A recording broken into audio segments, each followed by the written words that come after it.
Bismillahirrahmanirrahim. Alhamdulillahirabbil alamin wa wassalatu wassalamu ala sayyidina Muhammadin wa ala alihi wa sahbihi ajma'in wa ba'du. Kawan-kawan semua, mari sama-sama kita meneruskan pengajian daripada kitab Tadzkiratus Sami' punya Imam Badruddin Mujama'ah yang berkaitan tentang adab seorang yang berilmu dan orang yang belajar atau pelajar. Kalau kemarin sekitar 2 minggu lalu kita sempat mempelajari tentang adab fadlul ilmi wal ulama, yaitu keutamaan ilmu dan orang yang punya ilmu. Sudah dibuat ringkasannya. Sekarang kita ke bab selanjutnya, yaitu yang berkaitan dengan adab bagi seorang yang mau belajar atau bagi seorang pelajar.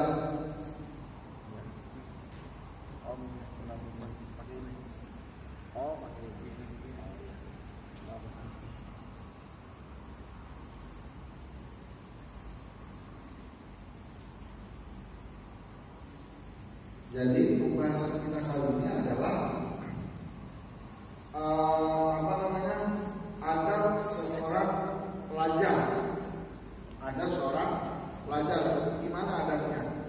Karena yang harus diutamakan sebelum belajar adalah adab atau akhlak. Makanya kalau ada yang punya ilmunya tinggi tapi akhlaknya nggak ada, bisa nanti nggak beres depannya. Atau dia pintar, cuman dia nggak punya adabnya. Bagaimana cara beradab dia dengan gurunya, temannya, nanti akan jadi masalah ke depannya. Nah makanya dahulu para ulama, Imam Malik seorang imam mazhab, ahli hadis, disepakati oleh para ulama sebagai ahli hadis. Kemudian beliau juga ahli fikih, disepakati oleh para ulama, ilmuwan besar Islam. Sebelum belajar beliau mempelajari adab dulu. Sebelum intelektual, yang dipelajari adalah adab dan akhlak terlebih dahulu. Selama berapa tahun? Selama 18 tahun belajar adab dan akhlak. Maka orang indah gitu kalau ada orang yang punya ilmunya bagus, adab dan akhlaknya juga bagus. Ini ilmunya insya Allah akan dipakai, akan bermanfaat, dan akan digunakan pada sesuatu yang benar, bukan pada sesuatu yang salah. Jadi kalau kita misalnya lihat rasa-rasanya ada orang yang ilmunya tinggi tapi kebelakang, ya karena dia nggak ada akhlaknya, nggak ada adabnya. Maka mudah-mudahan kita bisa digolongkan orang yang beradab, berakhlak dan berilmu. Amin ya rabbal alamin. Memang dalam agama Islam ilmu itu dijunjung tinggi. Bahkan sebelum kita beramal harus ada ilmunya.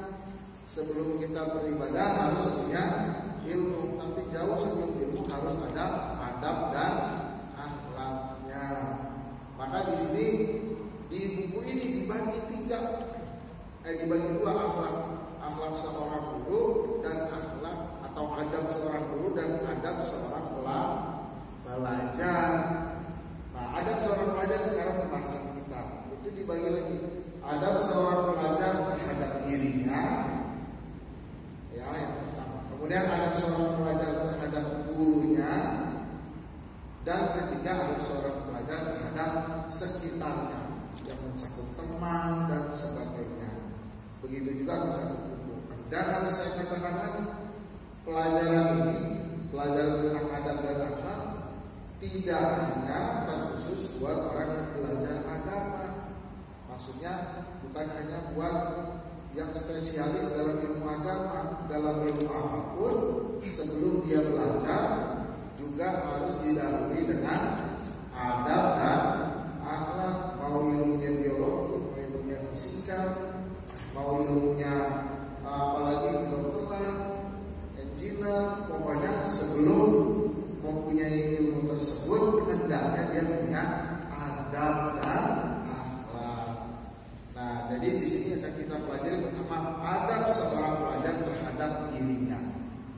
Ada berapa? Ada 10. Yang pertama adalah, jadi adab yang pertama seorang pelajar terhadap siapa? Terhadap dirinya sendiri. Yang pertama hendaknya, ya kan, wa huwa asyru anwa. Al-faslul awal, pasal yang pertama. Fi adabihi fi nafsi. Adab seorang pelajar terhadap dirinya. Wa huwa asyratu anwa'in. Jumlahnya adabnya itu ada 10. Al-awwalu, adab yang pertama apa? An yutahhira qalbahu min kulli ghishin wa danasin wa khillin wa hasadin wa su'i aqidatin wa khuluqin. Jadi yang pertama hendaknya mensucikan hatinya terlebih dahulu. Jadi hati kita dibersihin dulu sebelum belajar akhlak buat dirinya sendiri.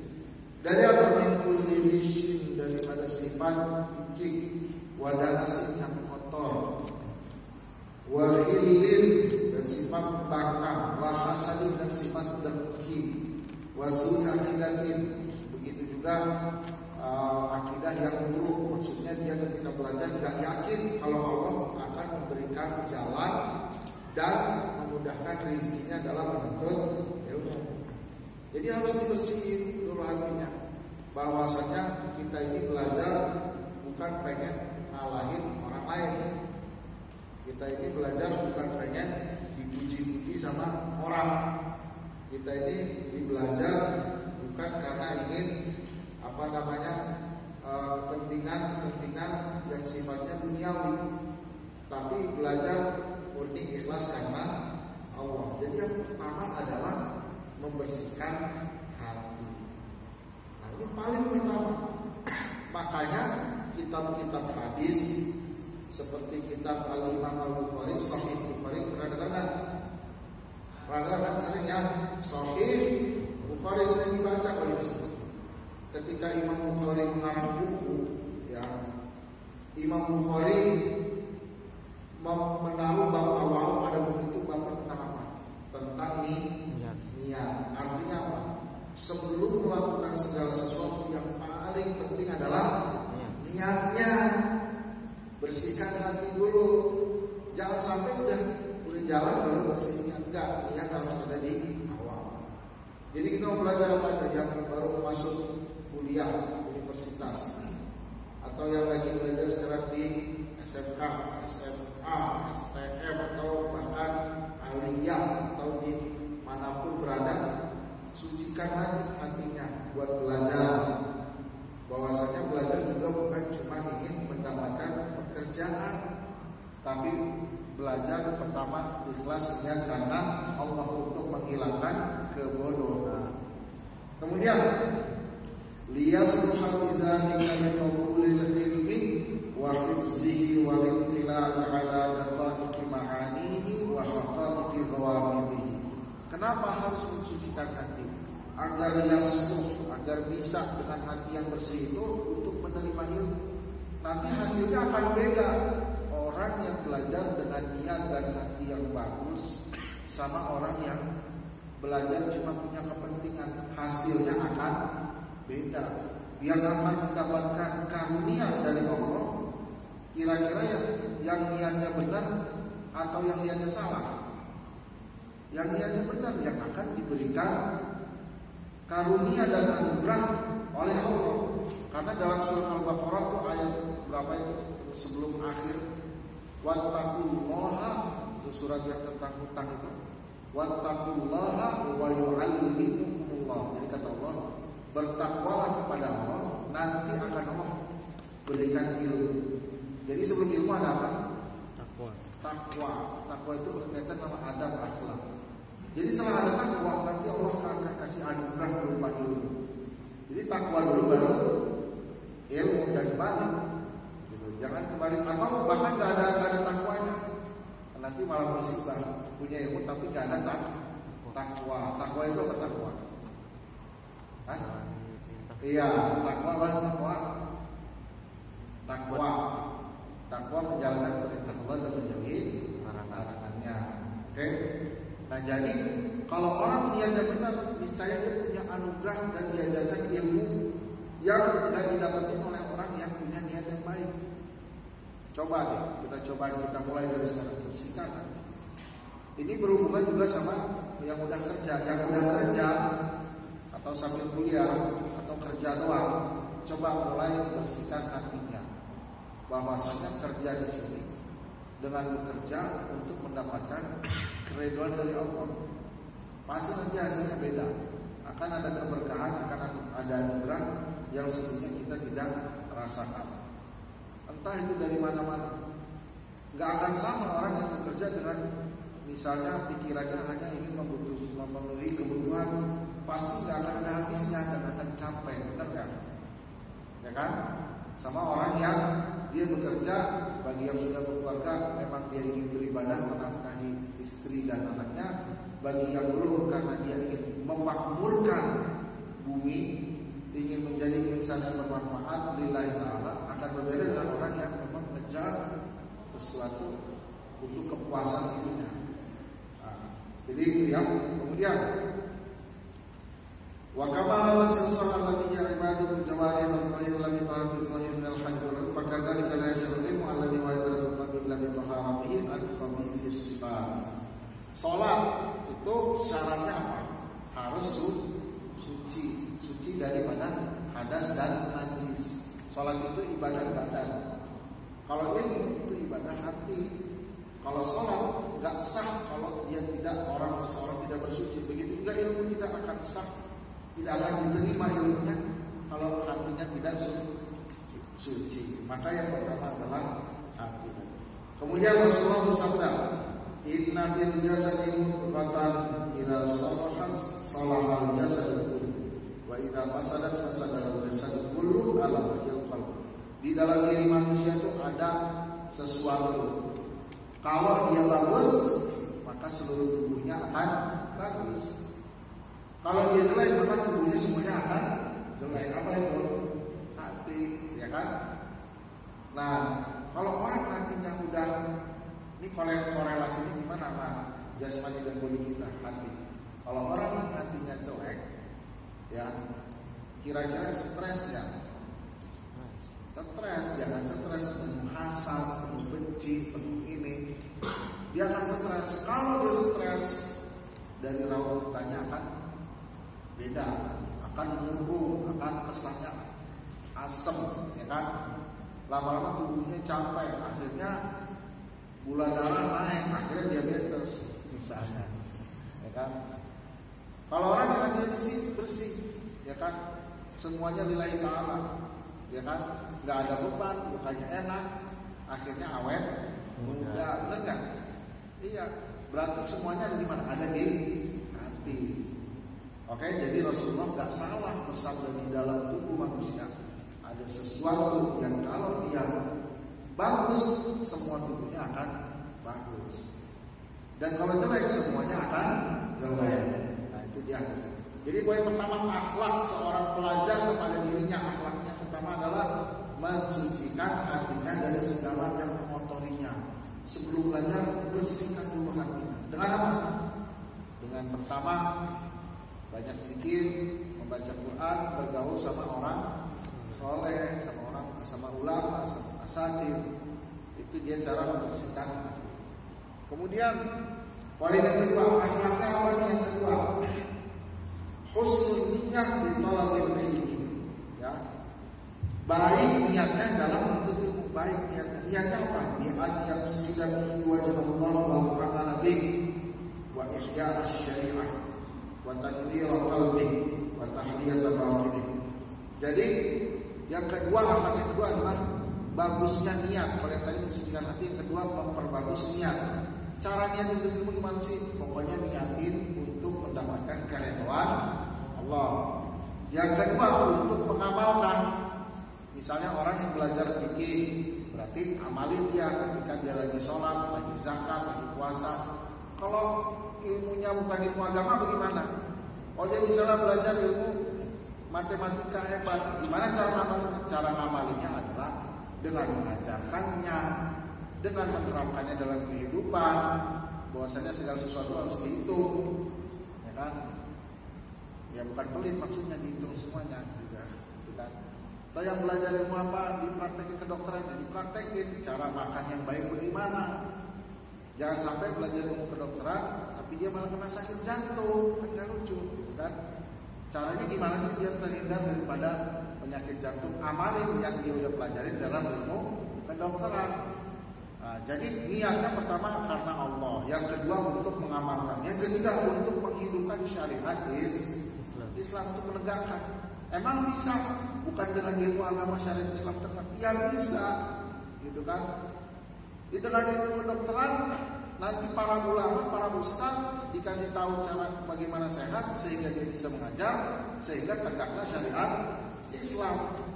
Dengan engineer, ya kan, dia bisa membangun masjid yang bagus, akhirnya orang-orang betah pada ke masjid sehingga syariat tegak, benar nggak? Jadi ilmu apapun itu niatkan untuk menegakkan syariat Islam. Nah, kemudian watanwir qalbi, untuk menyinari hatinya. Kalau orang bodoh, hatinya itu gelap. Beda sama orang yang punya ilmu. Makanya ada kata al-ilmu nurun. Ilmu adalah cahaya. Al-ilmu nurun, bayaran naik. Ya ilmu nurun ya, nurun tapi bayaran naik.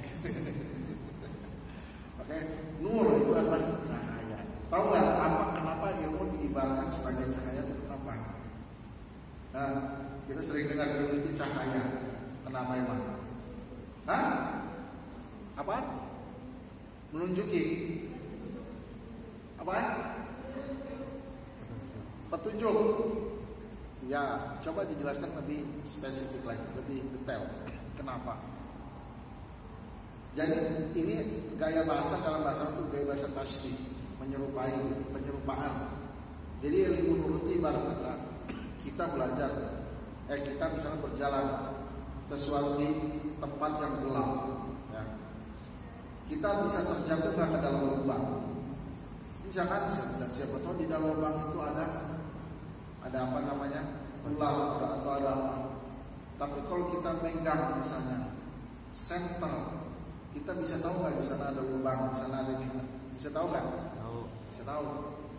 Ini saya kasih analogi, jangan ilmu-ilmu syariat dulu, pakai ilmu yang kalian udah tahu. Misalnya ilmu biologi atau kedokteran. Kalian nggak punya ilmu kedokteran, nggak punya ilmu biologi. Kita pasti nggak tahu kan makanan mana aja yang sehat sama makanan yang buruk, benar nggak? Ya kan, timbangannya apa kan? Kita nggak punya ilmunya kok, yang penting makan aja, benar nggak? Tapi ketika udah tahu belajar kedokteran dan biologi, kalau yang ini bisa jeblosin kita di penyakit ini, kalau yang ini bisa jeblosin kita di sini. Kalau ngerokok kita bisa kejeblos ke dalam sakit paru. Bisa sakit ini, bisa sakit ini, bisa sakit ini, bisa sakit ini, banyak. Itu kita tahu itu dari mana? Dengan adanya ilmu. Jadi ilmu itu ibaratnya pelita yang menyinari kita lagi berjalan di tempat yang gelap. Oh, ini bisa kesini, ini bisa kesini. Kalau kita nggak ada ilmu, jeblos saja, betul nggak? Itulah makanya ilmu nurun. Ilmu adalah cahaya. Bayaran naik.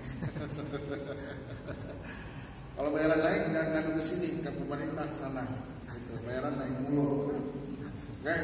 Kemudian yang ketiga, ini anak yang kedua tadi apa? Niatnya bagus.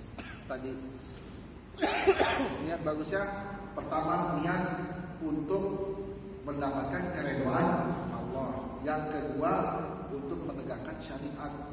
Yang ketiga untuk menyinari hatinya daripada kebodohan. Jadi hilangkan kebodohan. Nah, adab yang ketiga bagi seorang pelajar terhadap dirinya adalah, ini penting ya, an-yubadiru syababahu wa awqata umrihi ila tahsil. Jadi hendaknya dia bersegera belajar ketika masih muda. Ya, jadi pas waktu masih muda ini kesempatan. Ini yang ada di sini masih merasa muda atau udah tua? Masih muda dan merasa tua. Saya mau sampaikan, yang masih muda jangan merasa tua. Sekarang kalau kita bisa dibilang muda tuh mau berapa sih? Syabab, bukan bahasa Arab. Syab itu umur berapa? Syab itu pemuda. Ada patah Arab lagi. Laita syababa yaudu, kalau lagu ini.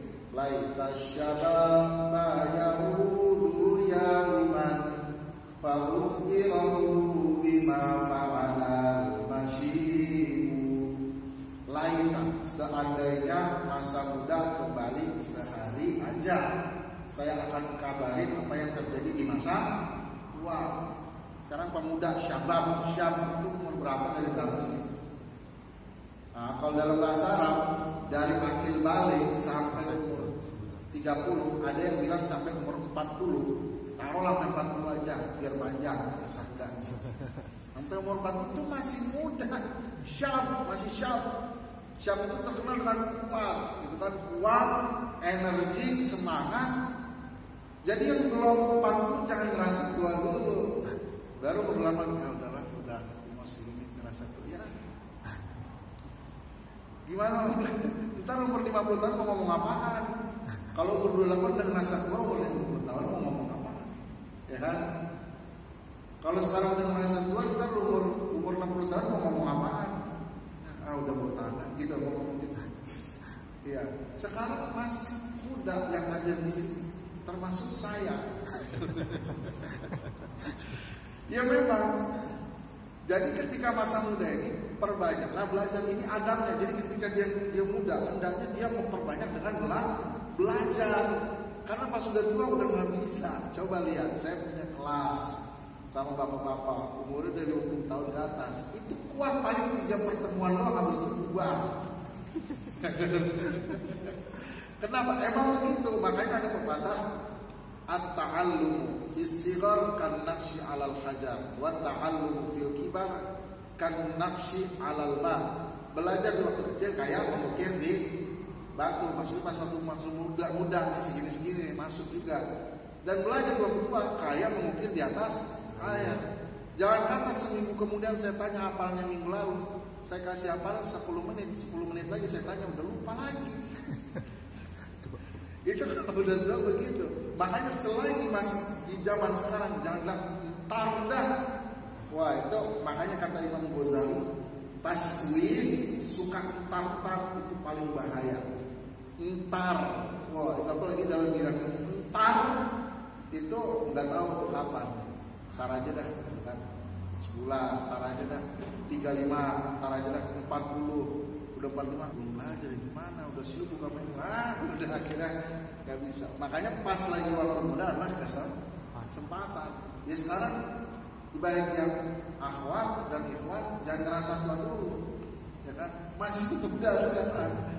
Kalau mikir aduh udah tua, udahlah sibukin nama ini, nggak usah belajar, ya berarti kelewat waktu yang sangat berharga.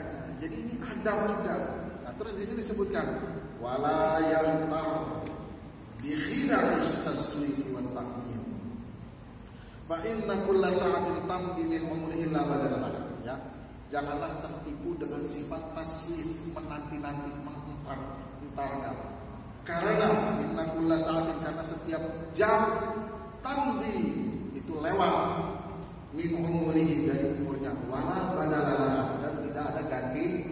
Dan tiap detik lewat truk, akhirnya nggak ada nol sama sekali. Ini kejadian, saya bukannya ingin air. Ada yang pergi misalnya ke Mesir, terus karena saking keenakan, ya kan, maunya hura-hura terus. Kapan dia mulai belajarnya? Tahunnya udah 4 tahun belum belajar. Karena apa? Ntar lu santai, ntar udah setahun mau pulang baru mulai belajar. Tahunya karena dia ngomongin tantang udah 4 tahun, udah mau pulang sebulan lagi belum belajar apa-apa. Akhirnya mau pulang malu, nggak pulang rindu. Itu karena apa? Kan ntar santai aja, ntar aja, ya kan. Nah ini bahayanya. Makanya adab seorang pelajar terhadap dirinya jangan tantang. Selagi dia bisa, sekarang bisa, gitu kan. Selagi dia punya waktu sekarang, ntar aja santai aja, gitu kan. Ke depan ada masalah lagi, ntar aja belajarnya, ntar nih tahun depan lah insya Allah kita mulai. Padahal dia ada kesibukan macam-macam. Tahun depan kata banyak, Tom lu kawin tahun sekarang, udah berdua lapan. Dia bingung kan, belajarnya kapan? Akhirnya dia mulai nyari duit kan, nyari duit, belajar ntar aja habis kawin langsung punya anak. Nah, ini bukannya melarang antum buat kawin, bukan.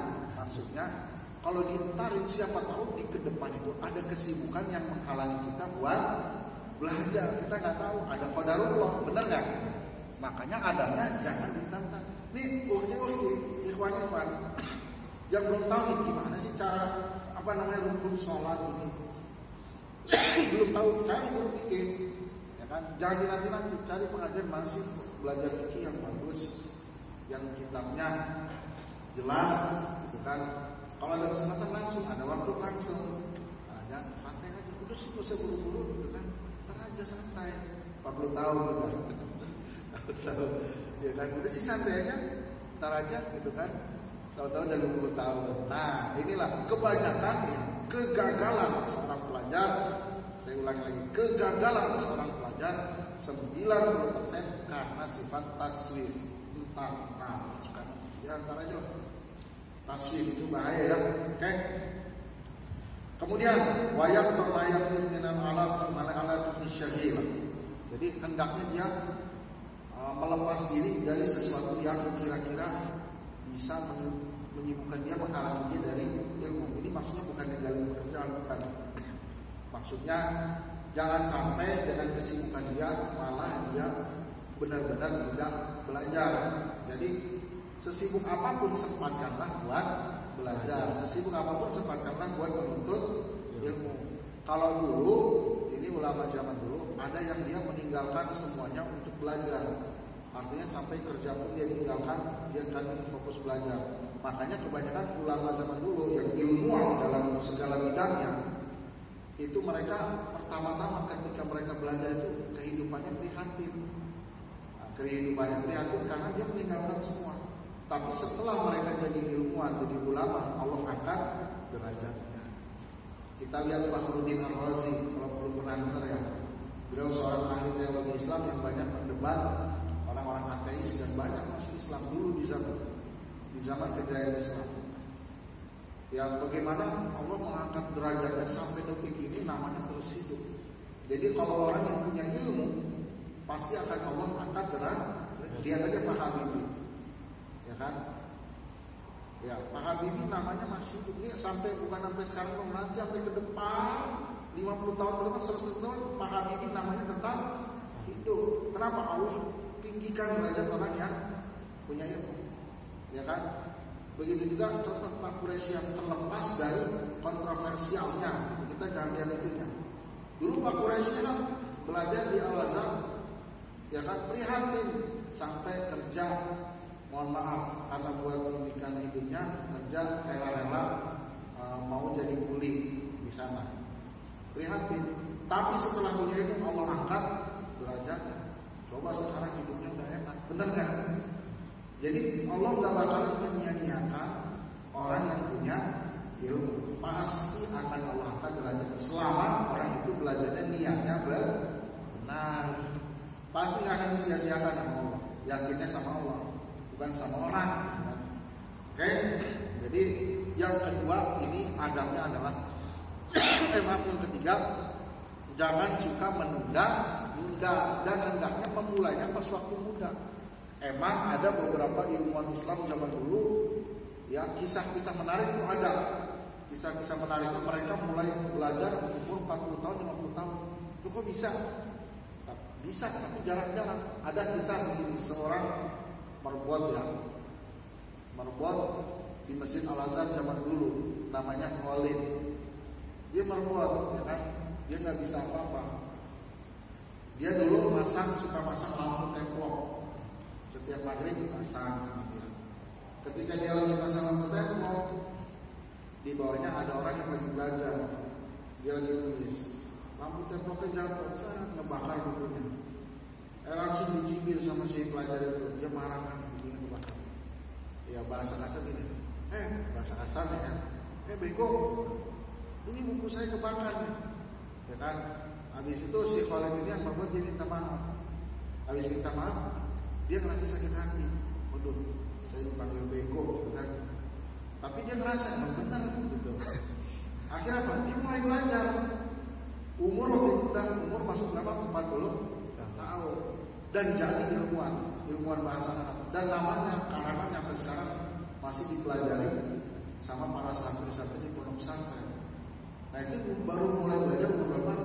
40 tahun. Artinya bisa juga kalau emang sungguh-sungguh, tapi kan sedikit, benar nggak? Nah, kebanyakan umur 40 tahun udah sibuk ini, sibuk itu, betul kan? Makanya jangan sampai ditunda. Itu yang ketiga. Yang keempat, an yaqna'a minal wud bima tayassar wa in kana yasiran wa minal libas bima satara mithlahu wa in kana khalafan. Jadi hendaknya dia bersifat qanaah terhadap makanannya nggak terlalu banyak, dan pakainya juga tidak terlalu neko-neko. Maksudnya apa? Maksudnya hendaknya seorang pelajar itu bersifat sederhana. Tidak misalnya dia seorang pelajar pembelajar tapi necis lah gitu kan, apa namanya, kelihatannya glamor. Itu bukan adab seorang pelajar. Jadi adab seorang pelajar dia berperilaku dan berpenampilan sederhana, gitu kan. Kayaknya nggak cocok gitu seorang pelajar, ya kan, dia turun dari mobil limosin, kan, pakai topi ini, kayaknya kurang cocok. Seorang dia harus berpenampilan sederhana. Jadi adabnya kalau kita lagi belajar, entah itu mahasiswa, masih SMP, SMA, ya semuanya kawan-kawan, berpenampilanlah sederhana. Makannya juga sederhana. Ini adabnya. Jadi apa namanya? Kalau misalnya biasa ada yang diantarin pakai Alphard, udah mah nggak usah lagi, pakai sepeda aja lah. Atau naik angkot lah, sederhana aja. Itu adalah adab seorang pelajar. Ya. Kemudian akhlak yang kelima, ya. Nah, ini dia penting. An yaksima awqat alailihi wa nahari. Hendaknya dia membagi waktu.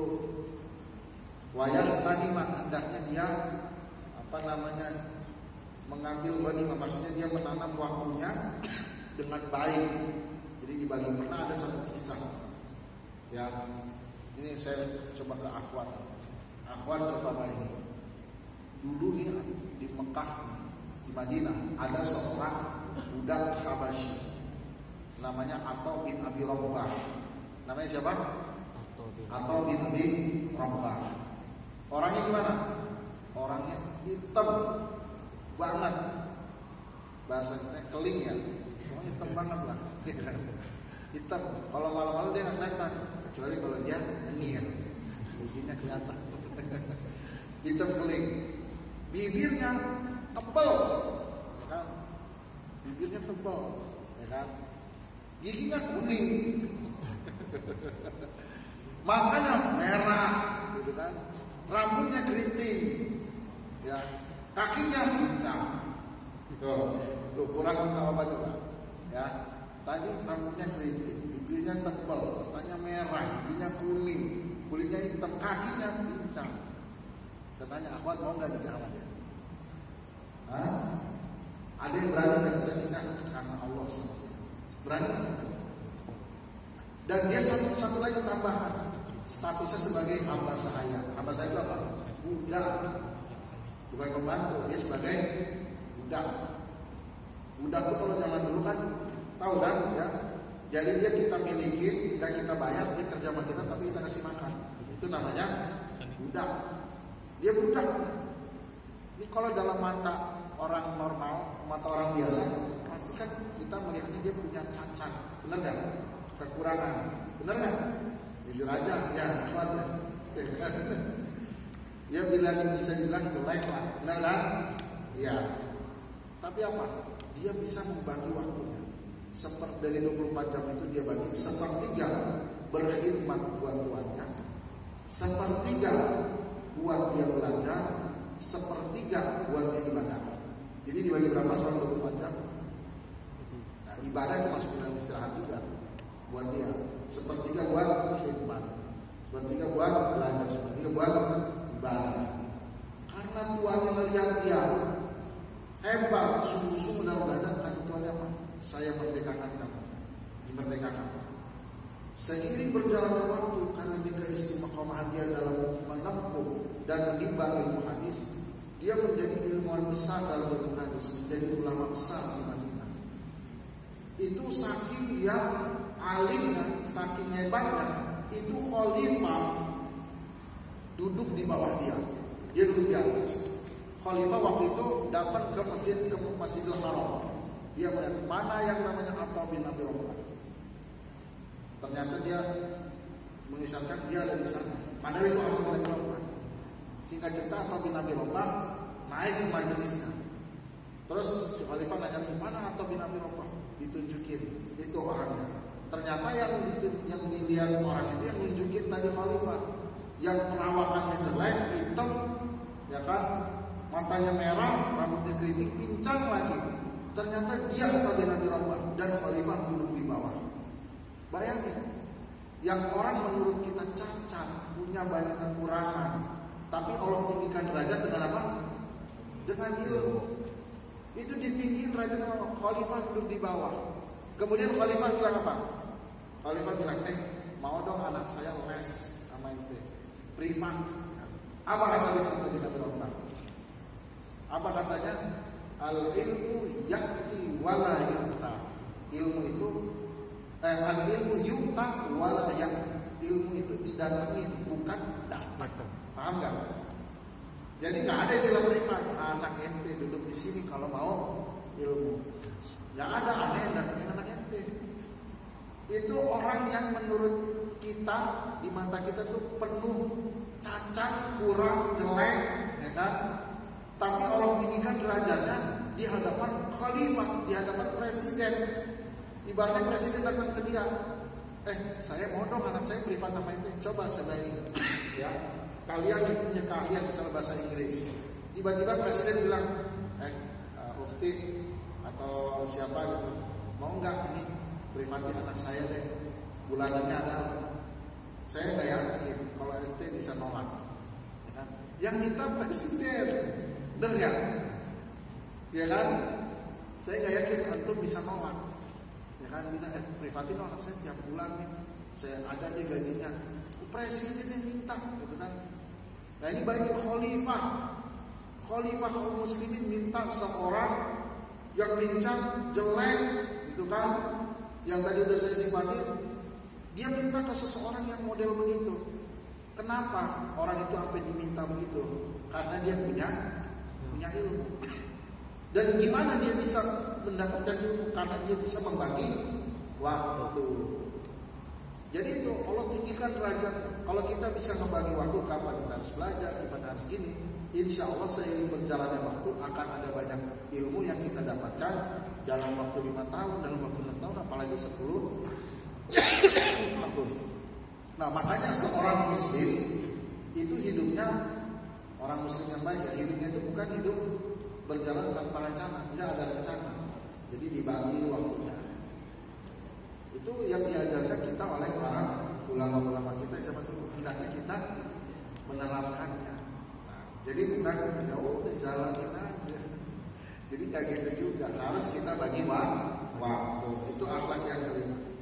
Akhlak yang keenam ada apa? Min a'dhamil asbabil muninati 'ala al-istighfar wal fa'al malam aklul qadar yasir min al-halal. Ya, ini PR buat saya juga. Jadi yang termasuk sesuatu yang bisa membantu orang itu lebih fokus dalam belajar, ya, adalah makan ala kadarnya. Makan ala kadarnya, ya. Kalau saya bukan karena banyak makan, ya, karena saya makan malam dulu. Jadi makan ala kadarnya, bukan makan sampai 3 piring. Itu tidak layak buat seorang pelajar. Kenapa? Ya karena ntar dia ngantuk, bagaimana dia mau belajar, ya kan? Jadi akhlak yang ke-6 ini adalah makan makanan halal dengan ala kadarnya. Bahkan dulu ada yang makan tuh, saya katakan sorry, cuma roti, Imam Nawawi cuma roti kering 1 pagi. Kenapa? Karena dia nggak sempat. Yang kedua, biar dia tidak ngantuk. Jadi akhlak yang tenang ini penting. Jangan sampai nih dari rumah berangkat misalnya mau kuliah nasi uduk ya kan. Nasi uduk nggak apa-apa kuliah, campur bakwan ya. Tahu es teh manis ya. Taruhlah dia kerja atau kuliah, jam 10 istirahat ke kantin, ya kan? Makan lagi. Kantin apa? Bakso, ya kan? Kerupuk, kan? Teh botol, ya kan? Masuk jam 12 istirahat makan lagi, gitu kan? Sebenarnya buat seorang pelajar ini bukan adab. Jadi seorang pelajar sebenarnya makan ala kadar. Ya boleh makan dulu, pagi makan, tapi misalnya pagi roti satu, ya kan? Roti kering. Ntar istirahat makan buah misalnya. Nah ini ala kadarnya oke. Tapi kalau pagi nasi uduk, istirahat bakso, ntar ini zuhur, apalagi rendang sama ini, gitu. Jadi apa namanya? Pernah sering kejadian kan kalau dulu yang sekolah di kelas 1 kan ya, bener nggak? Ya karena makannya berat pas pagi-pagi gitu kan. Pagi-pagi berat jadinya ngantuk wajar, dan ternyata adab seorang pelajar adalah tidak makan terlalu banyak, makan ala kadarnya. Ini sebenarnya adab gitu ya. Kita jarang tahu. Oke, itu ya. Nah, sebentar ya. Wasababu dzalika, dan sebabnya adalah kenapa sebabnya makan ala kadarnya? Sebabnya kenapa? Anna kasratal akli. Ya kan? Bahwasanya dengan banyaknya makan, ya kan, jalibatun min kasratis syurbi, dengan banyaknya makan akan banyak apa? Minum dulu, belum prosesnya gitu dulu. Dengan banyak makan akan banyak minum. Wa kasratul syurbi jalibatun min naumi wal balada wa usulil dzikr. Udah banyak makan, banyak minum, banyak makan, banyak minum, penuh kan semua kan? Baru di sana kan ngantuk, wakasal jismnya jadi malas, ya kan? Misalnya ada orang, aduh mager, itu bukan akhlak mager, itu bukan akhlak pelajar, ya kan? Bukan akhlak pelajar. Ya kalau sekarang sih kita belajar udah mudah, depan internet bisa, kita belajar bahasa Inggris depan internet bisa.